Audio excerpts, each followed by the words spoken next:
Welcome to the Salmon Runs YouTube. Enjoy the video.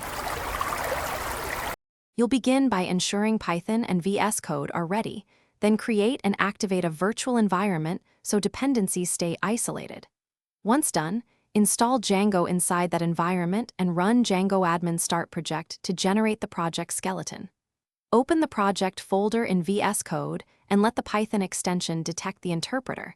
This links the editor to your virtual environment. Make sure to save settings and add venv to git ignore so temporary files don't clutter source control. Now configure VS Code to run and debug Django smoothly. Pick the virtual environment interpreter so linting and imports resolve correctly.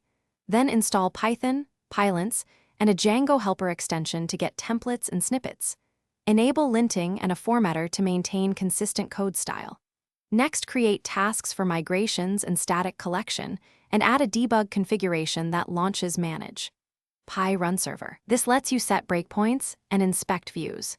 Make sure workspace settings point to finish by applying migrations, running the development server, and verifying the site loads locally. For debugging, launch the VS Code debug configuration you created, set breakpoints in views or middleware, and step through requests to inspect state. If things go wrong, check the integrated terminal and debugger console for tracebacks, confirm the selected interpreter and Django settings module, and restart the server after changes. If an import error persists, reinstall dependencies inside the active virtual environment and reselect the interpreter in VS Code. Thanks for watching. Consider subscribing if we helped you.